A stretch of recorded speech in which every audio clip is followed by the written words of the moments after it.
শামিদ সোম তখন হয়তো ওই মাইনাস পয়েন্টে পাস না দিয়ে পেছন দিকে দিতেন, কারণ ওদিকে ভালো একটা স্পেস ছিল।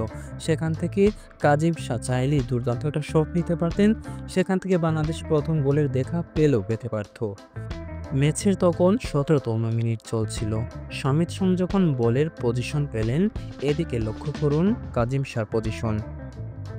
শামিদ সোম যখন বলের পজিশন পেয়ে অ্যাটাকিংয়ে যাচ্ছিলেন, এদিকে দেখুন কাজিম শাহর পজিশনটা কোথায়। কাজিম শাহ কোন দিকে দৌড়াচ্ছেন। শামিদ সোম যখন বল পেয়ে ডিবক্সের ভেতরে চলে গেলেন, এদিকে দেখুন কাজিম শাহ কতটা পিছিয়ে চলে গেছেন। কাজিম শাহ যদি বলের পজিশন নেওয়ার জন্য অফ দ্য বলে দৌড় দিতেন, দেখুন সামনে ভালো একটা স্পেস তৈরি হতো। শামিদ সোম তখন হয়তো ওই মাইনাস পয়েন্টে পাস না দিয়ে পেছন দিকে দিতেন, কারণ ওদিকে ভালো একটা স্পেস ছিল। সেখান থেকে কাজিম শাহ চাইলেই দুর্দান্ত একটা শট নিতে পারতেন। সেখান থেকে বাংলাদেশ প্রথম গোলের দেখা পেতে পারত।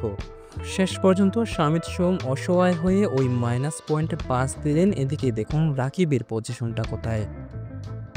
শামিদ সোমের ওই মাইনাস পয়েন্টে বল পাস দেওয়ার পর সেটা কিন্তু অনুমতিভাবেই ব্লক হয়েছিল, এবং শেষে কিন্তু শামিদ সোম হাতের ইশারা দিয়ে বলেছিলেন এই মাইনাস পয়েন্টে রাকিবের পজিশন কোথায় আর কাজিম শাহ পেছনে কেন, এরকমটাই কিন্তু উনি বোঝাতে চেয়েছিলেন। বাংলাদেশ সিঙ্গাপুরের বিপক্ষে অনেকগুলা ভুল করেছে, তার মধ্যে এটিও একটা বড় ভুল ছিল। আমি জানি এই ভিডিওটা দেখার পরে অনেকেই কমেন্ট বক্সে আমাকে গালাগালি করবেন, তবে ভাই এটা ফুটবল ম্যাচ।